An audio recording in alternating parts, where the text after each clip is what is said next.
All right, guys, this week we're doing a practice round here at Milo MacIver for the Northwest Disc Golf Championships.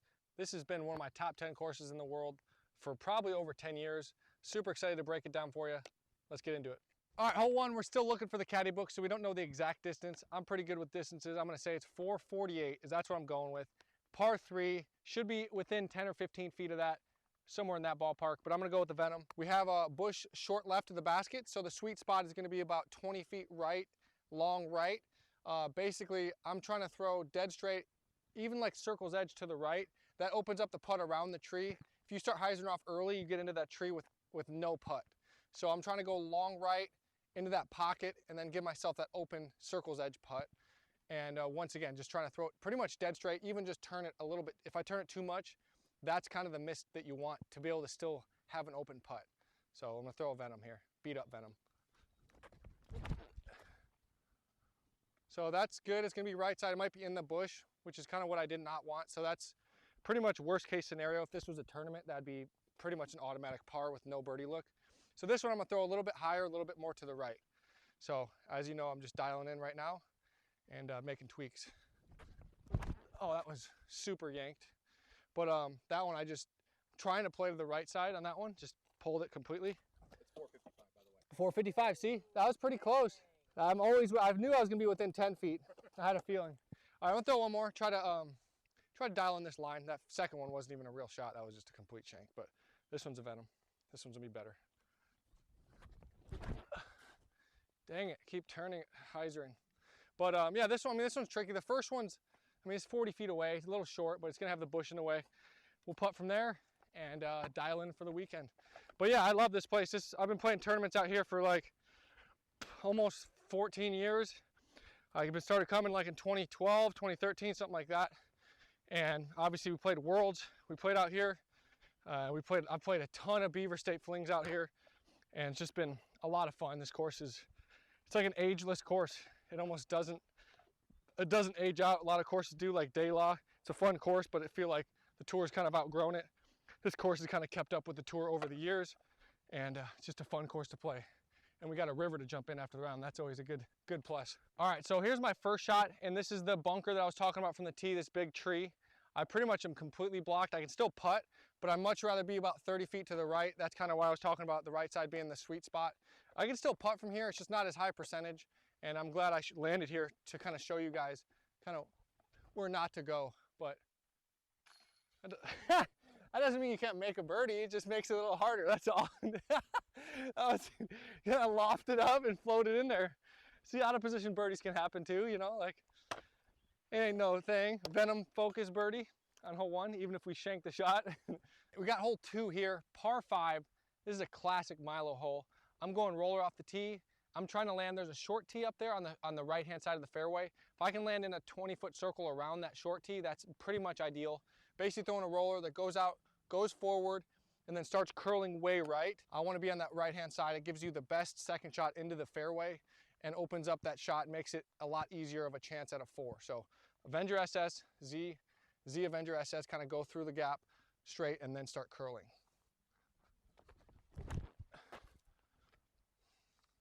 So that's good. Let's see how far right it goes. So that one's a little bit straighter for my liking. I hit the fairway and it'd be a fairway hit, but it's kind of out of position. I want to go a little bit further to the right. So I'm going to try one more here and try to... That one should be better. Yep, looks like it's going to curl, start going right. And that's going to be a good one. So that one's going to curl, go straight, and then start curling back way right. This shot's almost like a quick flip roller because you don't want to go forward. There's a big old bush that blocks your second shot. And this is definitely a type of hole where you could be in the fairway and completely out of position. I'd rather almost be in the rough on the right-hand side and open up the fairway. And just because of how the hole shapes up. And that happens a lot on the tours. A lot of times you'll see people trying to hit the fairway when the fairway is out of position. You'd rather be in the bushes with a good angle than in the fairway out of position with a big old tree in your way, which is exactly what we got up here on hole two. So I'll show you the kind of spot where I want to land and kind of where the first one landed, so you guys can kind of see the difference between being in and out of position. This shot is the one that hit the fairway, but as you can see, I've got nothing but a bunch of trees in my way. So that's not ideal. I definitely want to be Over here, like this tee pad, it's kind of hard to get to that spot sometimes. This tee pad's ideal because as you can see, it opens up the fairway over here and you can kind of shoot down this alley, throw a forehand, something like that. So definitely the right-hand side's the play. And now that we have OB, which is new, walking path never used to be out of bounds. It is now, so you really want to favor that right-hand side. It's easier to do that from this side of the fairway. So I got a little bit lucky here with my second roller that went dead straight. I'm close enough to the tree. If I'm 20 feet back, I have to throw a shot that's 3 feet off the ground because of this limb. You can't get almost any distance. So here, this shot, the most important thing is that middle tree that kind of separates the left and right side fairway. You want to be right of that. And you know, obviously you want to be past it. You just don't want to be in it. If you're in it, you're screwed and you have no chance to attack for birdie. So that's pretty much exactly what I'm going for right there. It's going to skip to the right. Perfect shot. That's pretty much perfect. I'm about 20 feet past the tree, right center. Once again, this hole is all about placement. You want to have distance, obviously, but you also want to have placement. And if you have the two, you're going to be in great positions to score. And if you're a little bit off, a little bit lazy on your shots, you're going to be way out of position, you know, just getting a lot of pars. I think that's a big thing on the Pro Tour. If you're out of position just getting pars, that might as well be a bogey. If you're trying to win tournaments, pars are bogeys, and being out of position is a good way to get pars. So you got to know the spots, know where to land, know where you can attack from with your highest percentage shot. For me, I like to throw a forehand or a roller on the third shot, and that's going to be set up for success on this right-hand side. Once again, if I'm in the rough, which is the long grass, I'd much rather be in the rough in the long grass off to the right as opposed to in the middle with a weird angle. All right, so here's my lie in the rough, but this is basically right where I want to be. I want to be on this right-hand side. I don't want to be in the fairway because there's that tree in the way. So if you're in the fairway over to the left, which looks like where you want to be, you have that forehand, that tree gets in the way, the backhand roller, the tree's in the way. Here, that tree's not in the way at all. I can throw my shot right through this gap, through the bushes if I want to throw forehand or backhand. Even if I hit something from here, I'm probably going to hit that bush up there, and that's an easy par. So really bogey's not even in play at all if I land in the spot like this. So that's why the second shot is so important. I don't care if I have to run through a little long grass. That doesn't bother me. That makes for a better position, and this right side's attackable. Oh, see that one I just didn't turn quite enough, and once again I ran into that bush. But I mean, that's kind of worst case scenario. From there I just get a par, and that was a complete shank. I'm gonna throw a forehand here, try to throw a low forehand screamer just to see how this kind of reacts up there by the green. Slippage. So that looks like I got through. It was a little short, but I definitely slipped. I'm gonna throw one more. I'm gonna throw another roller, just try to turn it a little bit more through the gap. And this one's a little bit less flippy, so I'm gonna have to force it over a little bit more to get it to curl. Oh man, that might be better. Yeah, that one's way better. Oh, I hit the limb, but the angle and everything was way better. Got up there for a putt, but that angle is pretty much perfect. Cut the right side corner, go straight, and just get yourself, you know, 20, 30 footer, something like that, preferably. This is a hard par 5 to birdie. Nobody's eagling it for sure. You know, you're either getting a birdie or par. You know, you want to have that birdie look. Try to get yourself that stroke. All right, here's my forehand. This left side of the green is kind of the more open side. Obviously, you still have if you're far enough away, this limb is in your way. It kind of forces me to take more of a spin putt at it, which is obviously, it's hard to give it height when you got that kind of limb in your way. But yeah, this is kind of this hole in a nutshell. A lot of times you're left at like 50 feet with a weird putt, or like even where my other roller landed, I'm 40 feet away, but I got a big old bush in the way. So it's a hard hole to birdie. Definitely doable, but I think the third shot's the most important to get yourself through that gap that I kept hitting the bush on. Once again, this hole's not super important. You either get a 4 or 5, you know, unless you're bad at course management, you're gonna get a bogey or worse, but anyone in the top level ain't doing that.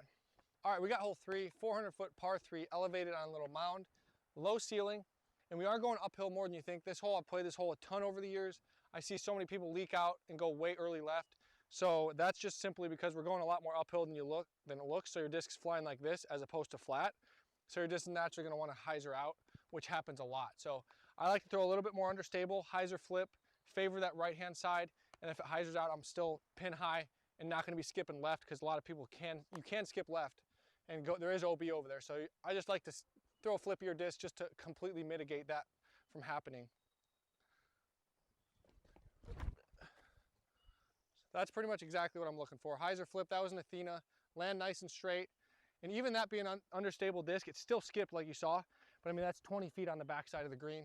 I'm really just trying to hit into that hill so that way I don't skip. But I mean, even that shot's totally fine. 20 footer from long.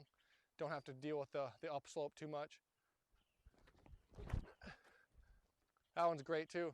Favor that right-hand side like I was talking about. That's exactly what I want to do.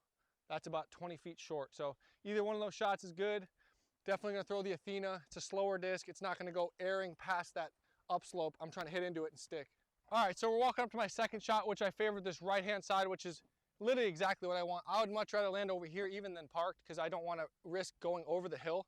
I want to land in this quadrant of the green and be able to putt, because a lot of times when you're nose up and you skip off this hill, they have a chance to go OB left.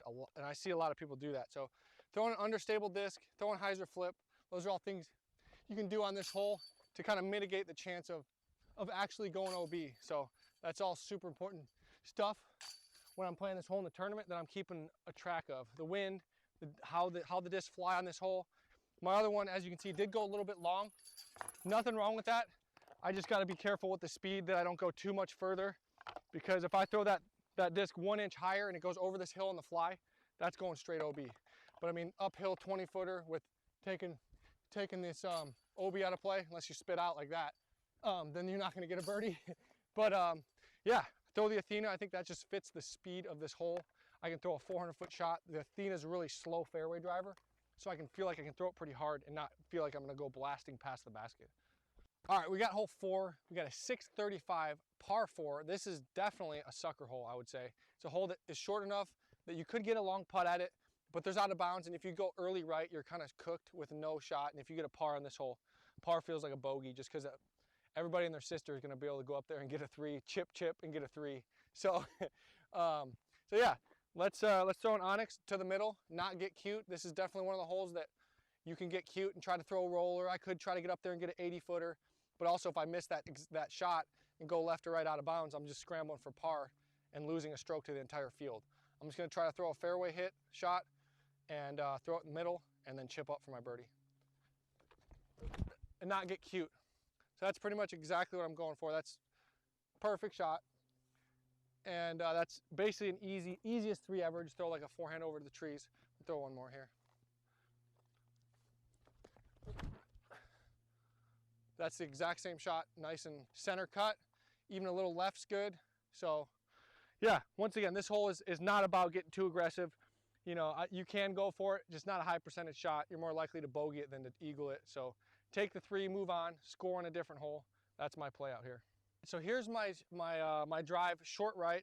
I mean, this hole, you're so close to the basket, you don't need to get too cute and really get too, you know, oh, if I go further left, I have a chance to go out of bounds, but I have an open shot. I'm fine with this shot. I'm 100 feet from the basket. I'm gonna throw kind of an up in the air forehand just like that and try to just trickle it somewhere right up by the basket. That should be somewhere parked. This one's a little bit better, but I mean, there's no reason to get cute. I'm playing for the same score. I'm playing for a 3 from here and I'm playing for a 3 from there. So it really doesn't matter where you land, as long as you land somewhere in the middle, safe, giving yourself that chance to get that birdie. That's really all that matters. So yeah, shot like that over top, like that, you really have to throw it a lot harder than you think because you're throwing straight up in the air and it's gonna wanna have time to come backwards. So you basically gotta throw it past the basket and then play that comeback. And that's the biggest thing with throwing that nose up into the air like that. So my first zone shot was parked. But yeah, really the most important thing in this hole, just throwing the drive safe and then kind of gauging how far and how high you wanna throw the second shot to get yourself inside the circle putt. This should be a routine birdie. Move on, don't get cute, don't overcomplicate it, try and eagle it, and should be good. All right, we got hole 5, 630-foot par 4, pretty much a dead straight shot. We have a tunnel, stereotypical Oregon low ceiling, and I see the big fat tree in the left center fairway. If you just go dead straight and just a little bit to the right of that, that's pretty much what I'm trying to do. Throw a hyzer flip just right of that tree. I'm not even trying to go left, just throw it straight. And even if I turn over a little bit, I'm out in the open field with a nice shot into the green. So just throwing it straight, not trying to overcomplicate it. And you know, you can try to hyzer and get cute. I'm not trying to do that. Just throw it straight and go from there. So that's I might hit the tree.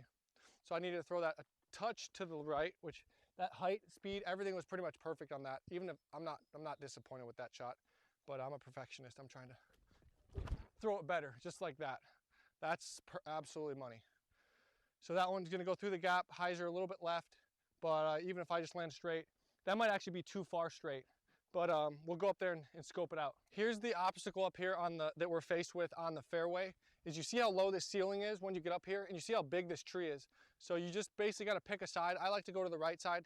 This one hit the tree, and it's not ideal, but it's still very, approachable. I got 400 feet over the out of bounds. I'm gonna go to that second one that kind of swooshed through the gap. It looks like it actually went too far. So that's definitely something I gotta watch, is not throwing it too far, because I threw it basically too good. And from there I have absolutely no angle. So I'm gonna play a shot from right here, which is kind of where I'm trying to land, and very realistic place to land. So actually, you know what? I'm gonna go, because I'm just trying to throw it straight. So I'm just gonna kind of put my disc where high likelihood I'm going to land in the tournament. So over here on this right center of the fairway, that's not a shot that I'm trying to hyzer left or anything. That one, just too fast of a disc. I might throw a little bit slower of a disc, so that way I land, 100 feet, 50 feet shorter, and have this open shot, as opposed to being cut off and throwing it further. Because throwing further is obviously not always better, and especially on a hole like this. So I'm gonna throw a buzz in. I probably got about 330 into the basket. Just kind of throw a turnover buzz. Favor that right-hand side, because we do have this OB path on the left. So that's a little bit too much, it's too safe, but should be all right. That should be about 40 feet to the right. I'll throw one more. I'm gonna throw a zone actually. Zone might not be a bad disc here. Kind of throw a flex shot with the zone. There we go, that's better. A better direct line. So I'm just gonna be about 30 feet to the left of the basket. Pretty money, clipped the limb, but I mean, that really wasn't much of a, potential to go out of bounds. It was a really clean release. And over here, just, overcooked it, threw it too far. From here, I basically can't even throw a shot. Completely blocked out. There's pretty much no chance to get up and down for a birdie from there. So it looks perfect off the tee, and it pretty much was a perfect shot, but the result was, I would literally have to chip up to here and get a par. So keeping that in mind, throwing a slower disc, not throwing as hard, very important. All right, so here's my shot. My first buzz shot was basically just to torque over too far to the right. Got through, and I'm on the safe side of the green, so there's nothing really too bad about this shot. Really no chance for a bogey. And I'm able to just kind of putt from here and dial it in. That's right. That's what we do. We make 40, 50 footers all day.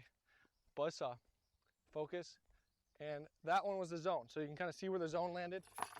It hyzered out, was a little bit more stable, so I favored this left-hand side of the green, and I'm inside the circle from here. So, yep, a lot of options. If I'm further away, I'm gonna throw the buzz. If I'm like 350 plus, it's gonna be the buzz. If I'm 330 and shorter, that's when I throw the zone. So that's the distance control difference between the zone and the buzz for me. All right, we got hole 6, par 3, 445 feet. We have kind of a fake lake in front of it, about 30 feet short, that runs about 30 feet wide just in front of the basket. So that is a variable. You wanna go over top of that. I'm trying to throw basically at these 2 trees in the center of the fairway that are kind of down by the basket, and then fade just in front of them. I'm gonna throw one of my beat up Z Venoms straight through the gap and really just try to land long left of the basket. That's kind of the safest zone on this green. That's pretty much absolutely what I want. Should be about 30 feet, 20 feet, and parked. I was just giving you the update of how close it was gonna be as it was flying. I'm gonna throw one more, and it's gonna be the same shot, ESP Venom this time. Oh, that one turned. That one's a little flippier, so I keep turning that one over for some reason. I'm gonna throw one more, just so I can I'm gonna throw my force on this one. So the force, I can kind of flex it a little bit more. That Venom was more a flippier disc, so I had to hyzer flip it. Now I'm gonna go with the force here. Try not to hit this walker. So that's gonna be a little bit left, but it should be safe. Yep, totally fine with that. It's gonna be about 30 feet left, no chance to go in the fake lake, anything like that. Once again, if you hit the gap and fade left, it's all you need. Get yourself a putt, don't risk going OB. So here's the green up here. My force, the one that hyzered a little bit more left, is right there, about 30 feet. My Venom, my first shot, is absolutely parked. Peered it, hit the line, hit the speed, everything was good. So this hole is definitely a good distance driver shot. You gotta have the power. You gotta get, you know, I gotta throw it probably 460, something like that. In order to take this fake lake area, they'll usually make that out of bounds. So you wanna err on the side of being long and just take that out of the equation. But in order to do that, you gotta hit the line, hit the speed. Everything's gotta be right. I'm gonna go with either a force or a venom. All right, we got hole 7, 420 foot downhill, par 3, protected green. This hole's tricky because of the simple fact of you're throwing downhill to begin with, and then on top of that, there's a ceiling. So you have to throw like super downhill to get past these limbs. You're basically throwing it like 50 feet short of the pin and trying to skip up and left. A lot going on for sure. I think the flex shot fits perfect through there. Kind of torque over flex, get through those limbs, and then try to skip left. This is a tricky pin to access. I think like, for me, it's like almost seems like 1 out of every 3, I'm throwing it inside the circle. But yeah, so I'm just trying to throw a low flex, hit somewhere in the shade of that tree, and skip to circle's edge or closer, preferably if I throw it good. So Captain Raptor, down the gut. That was a shank, early release. So I'm gonna throw one more, try to throw it down. That one I didn't throw down, I threw it kind of out forward. So I'm gonna throw this one down a little bit better, try to get up there.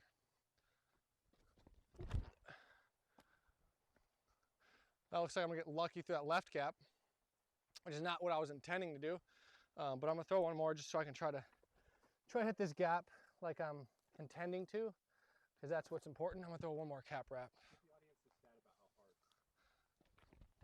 There we go, that's better. That's by my best shot.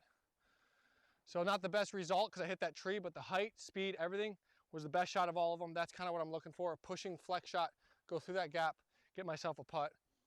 I've played this hole like, I feel like a million times over the last 10 years. I've birdied it like 3 times. So that tells you how hard it is. This is just such a tricky par 3 to get it close. I threw 3 shots and none of them even made it inside the circle. So yeah, just a tough, finicky shot, but really good, challenging par 3 out here at Milo.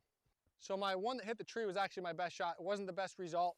This one was the best result, but looking at a pile of trees, just getting a par. Once again, this hole just puts a premium on the drive. If you don't throw a good drive, you're gonna be left with a bush putt, tree putt, where you basically have no chance to make it. So either throw a good drive on this one, get a birdie putt, or you just chip up and get the par. Once one of those holes where, you know, pars, you know, 70–80% of the top players are gonna get a par, and you'll get the occasional sprinkled in birdie if someone gets a good shot. And yeah, once again, you're trying to throw a good shot, but a lot of times you clip a limb, something weird happens. It's just the way the trees are placed on this hole. It's really tough and tricky, but very birdieable, but also pars in play if you don't throw it perfect. All right, we got hole 8. This is an 850 par 4. This is another very well-designed par 4, very tricky, very challenging. The drive is about 450 to 470. That's the kind of distance you want to be throwing. And you want to be kind of left center once you get up to the fairway. You want to kind of hug this tree, throw a straight glidey shot that's going to go straight and then fade left. And there's a bush line on the left-hand side. You want to be about 10 feet to the right of that bush line, and that opens up the second shot to throw a good shot into the green. And we do have a right to left wind. I'm gonna throw a Z-Swirl Force, my tour series. Just throw it right along this right edge of this tree. Let this crosswind push it a little bit and try to land left center fairway. So that one's a little pulled to the right. That's just gonna be a par from there. Complete out of position shot, and 90% chance you get a par from there. So I'm gonna throw the same shot on this one. Just try to throw it a little bit tighter to that tree and a little bit more hyzer. There we go. That one's a lot better. I didn't get as much glide on that, so it's not gonna have the distance, but it's gonna have the line. That's kind of the line I want. I'm gonna throw one more here. I'm gonna throw the venom, a little bit more glidey, throw like a hyzer flip around the tree and try to get distance and go left all at once. There we go. That's money. So that's gonna be in a good spot. It went straight and then glided a little bit left and skipped left. That is something when you look through this tree, you want to see your disc kind of skip left towards that left center fairway, and that opens up the shot on the second shot. All right, this right-hand side, here's my force. Completely out of position. I can throw a shot.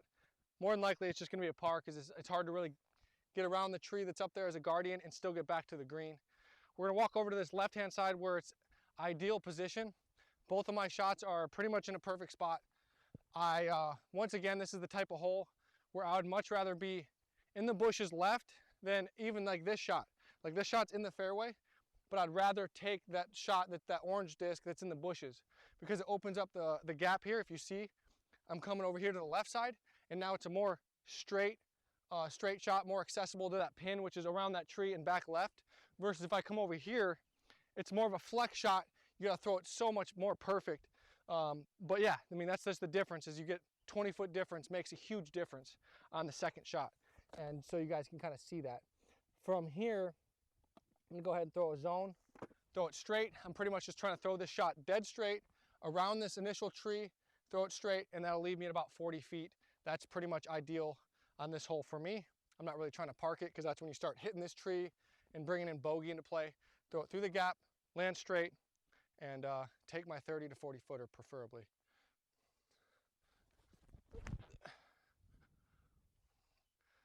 That's good. So that should be great. So that should be about 40 feet short, something like that. A little bit more aggressive than I wanted to go. I want to turn a little bit more so that way I don't hit that tree. But I'm gonna throw another one, same shot. This one's just gonna try to turn a little bit more to the right. There we go. That one's ideal.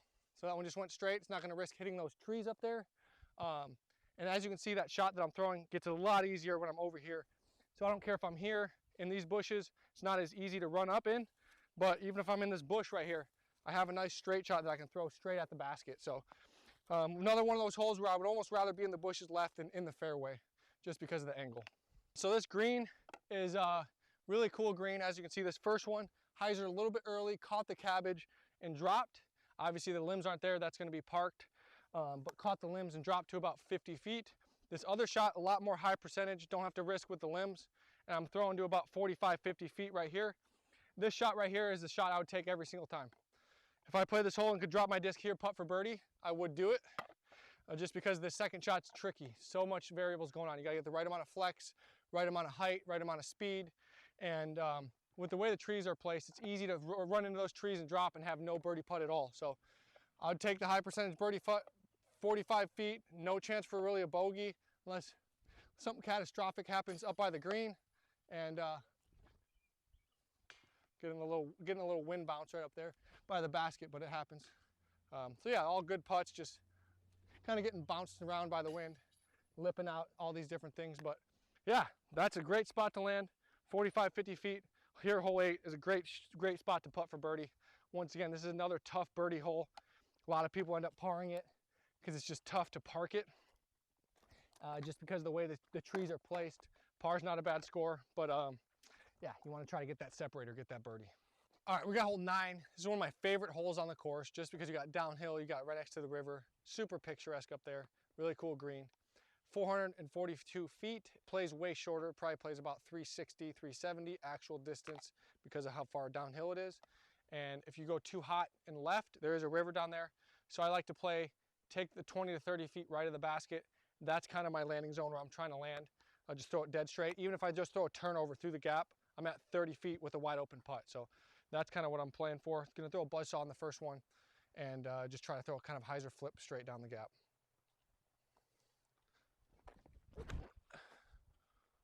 Okay, so that one just didn't quite turn that one enough. This next one, I'm gonna throw the same shot. Just try to turn it a touch more. Still a buzz though. There we go. That's much better. So that's a buzz shot. That's 30 feet right. That's exactly where I'm trying to land. And yeah, picture perfect right there. You know, 30 footer, not trying to park it. You can get a lot of weird skips off the wood chips, go in the river. Favor that right side, play the high percentage, rely on your putt. Let's get some birdies up there. All right, we got my drive here. This is ideal. This spot all the way over, you know, anywhere from here to 20 feet long. That's kind of the spot you want to be. If you're short left, you got the tree blocking. If you're any longer, you're also blocked. And if you hyzer off and start skipping off these wood chips, you got a great chance to go in that river out of bounds. So I really like landing short on the right side of this fairway or this green, just to make sure that I don't give myself that chance to go in the river. So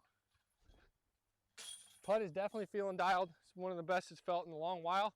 So that always means we're gonna play good this week in Portland, no doubt about that. So focuses are going in, buzzes are flying straight. We're ready to get a lot of birdies. Thank you for watching the front 9, guys, out here at Milo MacGyver. Now let's check out the back.